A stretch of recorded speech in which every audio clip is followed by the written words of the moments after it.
Hi guys, welcome back to our channel Saurabh and नोपुर।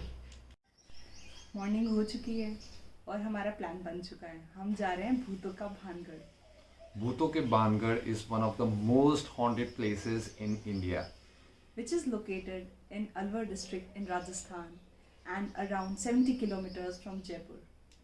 तो अभी हम अपना वीडियो शूट कर रहे हैं हमारी सेल्फी स्टिक से, जो कि हमने रिसेंटली खरीदी है और इसके बारे में मैंने एक डिटेल रिव्यू वीडियो पहले ही बना रखा है, जो कि आप आई बटन पे क्लिक करके उसके बारे में देख सकते हैं। Hello guys, so here we are.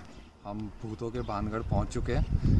आप देख सकते हैं वहाँ सामने से पूरा रास्ता है और यहाँ पे जो लाल कपड़ा लग रहा है, सबसे पहला चेक पॉइंट यहाँ पे आएगा, जहाँ पे आपको रोक के 50 रुपये टिकट देनी पड़ेगी अगर आप पर्सनल व्हीकल से आ रहे हैं। पार्किंग के चार्जेस रहेंगे। वो यहाँ पे लेफ्ट में देख सकते हैं, वहाँ पे पार्किंग का एरिया है और यहाँ पे थोड़ी शॉप्स और शेक्स लगा रखे हैं, जहाँ से आप नींबू पानी और whatever you feel like you can have as a refreshment. Okay,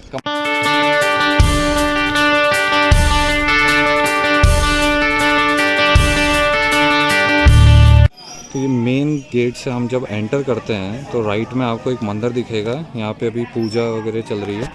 उसके जस्ट बाद आप लेफ़्ट में देखेंगे तो टिकट काउंटर है। यहाँ पे आजकल आपको टिकट लेना पड़ेगा, 20 रुपीज़ पर हेड का टिकट है अगर आप ऑफलाइन बुक करते हैं तो। जैसा कि आप देख सकते हैं यहाँ पे एक स्कैनर भी अवेलेबल है और ऑनलाइन बुकिंग के लिए यहाँ पे 25 की जगह 20 रुपीज़ पर टिकट ही लेना पड़ेगा और फिर आपको चेक पोस्ट पे जाके अपना स्कैन करवा लेना है और फिर यहाँ से लेफ़्ट में आप एंट्री ले सकते हैं। भानगढ़ की कहानी रहस्यमयी और बड़ी ही रोचक है। 1573 में आमेर के राजा भगवंत दास ने भानगढ़ किले का निर्माण करवाया था। किला बसावट के 300 सालों बाद तक आबाद रहा। 16वीं शताब्दी में राजा सवाई मानसिंह के छोटे भाई राजा माधो सिंह ने भानगढ़ किले को अपना निवास बना लिया। भारतीय पुरातत्व विभागों द्वारा खुदाई से इस बात के पर्याप्त सबूत मिले हैं कि यह शहर एक प्राचीन ऐतिहासिक स्थल है। फिलहाल इस किले की देखरेख भारत सरकार द्वारा की जाती है। पुरातत्व विभाग ने यहाँ आने वाले पर्यटकों को सख्त हिदायत दे रखी है कि सूर्यास्त के बाद इस इलाके में कोई भी व्यक्ति नहीं रुके। जब हम मेन गेट से अंदर एंटर करके आगे किले की तरफ जाते हैं तो बीच में बहुत ही सुंदर रास्ता आता है और इस रास्ते की दोनों ही तरफ आपको दुकानें देखने को मिलती है। ये दुकानें भी अब खंडर हो चुकी है। कहते हैं भानगढ़ की राजकुमारी रत्नावती बहुत खूबसूरत थी। उस समय राजकुमारी खूबसूरती की चर्चा पूरे राज्य में थी। उस समय रत्नावती महज 18 वर्ष की थी। उनका यौवन उनके रूप में और निखार ला चुका था। उस समय कई राज्यों में रत्नावती के लिए विवाह के प्रस्ताव आ रहे थे। उसी दौरान वो एक बार किले से अपनी सखियों के साथ बाजार में निकली। राजकुमारी रत्नावती एक इत्र की दुकान पर पहुंची और वो इत्रों को हाथ में लेकर उसकी खुशबू सूंघ रही थी। उसी समय उस दुकान से कुछ दूरी पर सिंधिया सेवड़ा नाम का व्यक्ति खड़ा होकर राजकुमारी को निहार रहा था। सिंधिया उसी राज्य का रहने वाला था और वह काले जादू में महारथी था। ऐसा बताया जाता है कि सिंधिया राजकुमारी के रूप को देख दीवाना हो गया था और राजकुमारी से प्रेम करने लग गया था। फिर क्या, सिंधिया राजकुमारी को हासिल करने के बारे में सोचने लगा, लेकिन रत्नावती ने भी उसे पलटकर नहीं देखा। जिस दुकान से राजकुमारी के लिए इत्र जाता था, उस दुकान में जाकर रत्नावती को भेजे जाने वाले इत्र की बोतल पर काला जादू कर उस पर वशीकरण मंत्र का प्रयोग किया। राजकुमारी ने उस इत्र की बोतल को उठाया, लेकिन उसे वहीं पास एक पत्थर पर पटक दिया। पत्थर पर पटकते ही वह बोतल टूट गई और सारा इत्र उस पत्थर पर बिखर गया। इसके बाद से वो पत्थर फिसलते हुए उस तांत्रिक सिंधिया के पीछे चल पड़ा और तांत्रिक को कुचल दिया। उससे उसकी मौत हो गई। मरने से पहले तांत्रिक ने श्राप दिया कि इस किले में रहने वाले सभी लोग जल्द ही मर जाएंगे और वो दोबारा जन्म नहीं ले सकेंगे और ताउम्र उनकी आत्माएं इस किले में भटकती रहेंगी। संयोगवश कुछ दिनों बाद भानगढ़ और अजबगढ़ के बीच युद्ध हुआ, जिसमें किले में रहने वाले सारे लोग मारे गए। यहाँ तक कि राजकुमारी भी उस श्राप से नहीं बच सकी। उनकी भी मौत हो गई। एक ही किले में एक साथ इतने बड़े कत्ले आम के बाद वहाँ मौत की चीखें गूंज और आज भी किले में उनकी रूह भटकती है। काफ़ी आगे चलने के बाद बाजार की समाप्ति हो जाती है और सामने त्रिपोलिया द्वार आ जाता है। ये त्रिपोलिया द्वार इसलिए कहा गया है क्योंकि इसमें 3 गेट हैं जो कि बहुत ही विशालकाय और काफ़ी अच्छे दिखते हैं। इस किले में कई मंदिर भी हैं जिसमें भगवान सोमेश्वर, गोपीनाथ, मंगला देवी और केशव राय के मंदिर प्रमुख मंदिर हैं। अभी हम गोपीनाथ मंदिर में हैं। इन मंदिरों की दीवारों और खंभों पर की गई नक्काशी से अंदाज़ा लगाया जा सकता है कि यह समूचा किला कितना खूबसूरत और भव्य रहा होगा।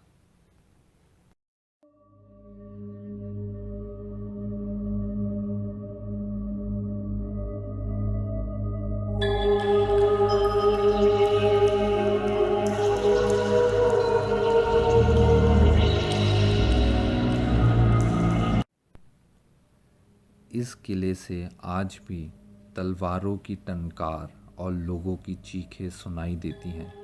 इसके अलावा इस किले के भीतर कमरों में महिलाओं के रोने या फिर चूड़ियों की खनकने की भी आवाज़ें साफ सुनी जा सकती हैं।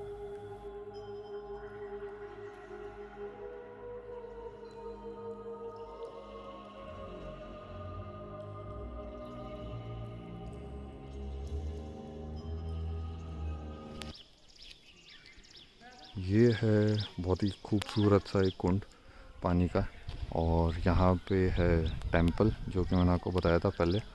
और अगर आप सामने देखेंगे तो सामने जो गेट है उसके नीचे से लगातार पानी आता रहता था और मैंने इसको हमेशा बहते हुए देखा है।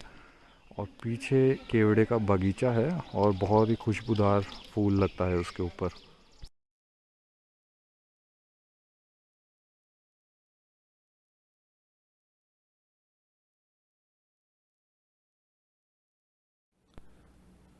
तो हम अब सोमेश्वरा मंदिर पे पहुंच चुके हैं और यहाँ पे शिवलिंग स्थापित है और उसके सामने शिवजी का वाहन नंदी भी स्थापित है।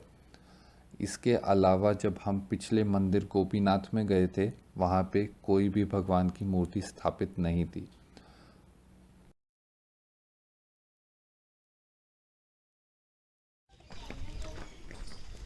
तो हमने चढ़ाई चलना चालू कर दिया है। आपको मंदिर तो दिखाई दिया था, उसके बाद जो गेट से हम एंट्री कर रहे हैं अभी सीधे सीधे चढ़ाई है। ये तो पहले पूरा खंडर हो चुका था, उसके बाद इसको रिपेयर किया गया है। तो अब एक्साइटमेंट बढ़ता जा रहा है क्योंकि हम जैसा कि कहा गया है इसको भूतों का बांधकर तो भूतों के पास जाने वाले हैं। ये मेन किला है।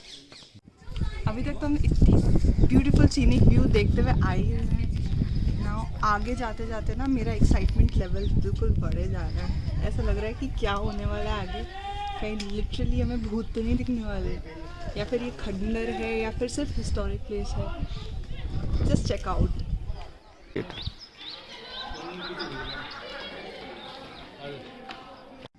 आप जैसे ही मेन गेट से एंटर करते हैं तो आप देखेंगे मोस्टली लोग जो सारे हैं उस रास्ते से होकर ऊपर किले पे जाएंगे। पर अगर आप हिडन प्लेस देखना चाहते हैं तो इधर से जो गेट है सामने उसके लेफ़्ट में आना पड़ेगा। और जैसे ही आप लेफ़्ट में यहाँ पे आओगे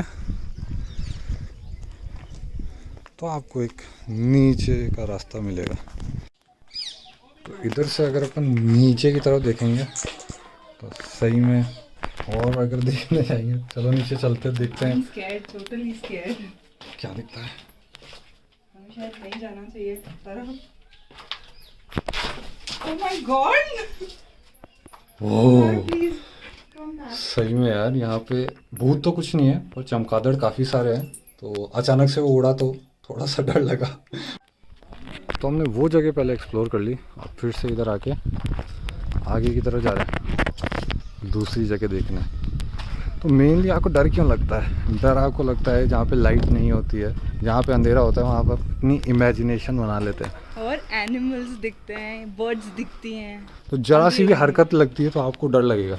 अभी जैसे इसके अंदर आए, अगर यहाँ पे कुछ भी चमगादड़ उड़ेगा अचानक से तो उसमें डर लगेगा। तो गाइस यहाँ पे आप एक बार देखेंगे एकदम पिच ब्लैक डार्कनेस है और यहाँ पे इतना स्मेली है, यहाँ पे आप ढंग से खड़े नहीं रह सकते क्योंकि ऊपर बहुत सारे चमगादड़ हैं जो कि आपको अभी वीडियो में दिख नहीं रहे होंगे, but they are lot of bats.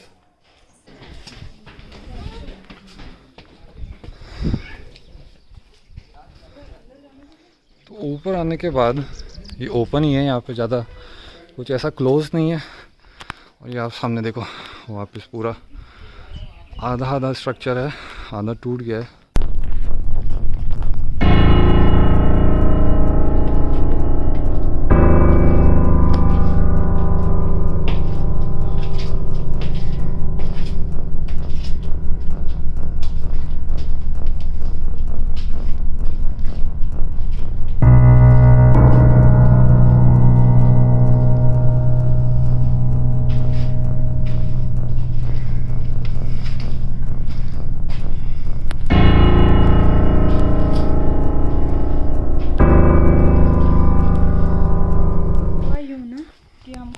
रास्ते में आते आते कुछ नेटिव लोग मिले। उन्होंने ये बोला लोग क्या गलती करते हैं अंधेरे रास्ते में जाते हुए, सर्च करते हुए, एक्सप्लोर करते हुए ऐसी जगह पे गुफाओं में घुस जाते हैं जहाँ पे आपका मोबाइल गिर जाए, आप अटक जाओ, and it would be really impossible for you to get back. तो बी केयरफुल। तो अगर आपने देखा होगा अभी तक तो काफ़ी सारे रूम्स और काफ़ी सारी स्टेयर्स हमने एक्सप्लोर की, पर यहाँ पे आप एक चीज़ नोटिस करेंगे कि एक तो सबसे पहले कि भाई सब कुछ टूटा हुआ है, उसके अलावा जो हिडन प्लेसेस है और जहाँ पे अंधेरा है वो बहुत ही कम है। तो फ्रैंकली स्पीकिंग यहाँ पे डरने की कोई ऐसी बात नहीं है। इसको बना रखा है भूतों का मानगढ़ बोलते हैं सब, पर मेरे हिसाब से ऐसा कुछ अभी तक डरने का मेरे को लगा नहीं यहाँ पे। और भूत के सेंस में अगर आप अंधेरे नगर में या अंधेरी जगह पे जाओगे और वहाँ पे अचानक से कोई उड़ता हुआ जाएगा तो मोस्टली आपको चमगादड़ देखने को मिलेंगे और काफ़ी स्मेली रूम्स हैं वो। तो उसके अलावा मेरे को और कुछ ऐसा लगा नहीं अभी तक, और मेरे ख्याल से मैंने पूरा लगभग एक्सप्लोर कर लिया है। With this, I would like to say भूतों का Bangarh is such an amazing place and you should definitely plan a trip over here. आपको बहुत ही enjoy करने का मौका मिलेगा। Please like and share our videos and subscribe to our channel for more such videos. Thank you.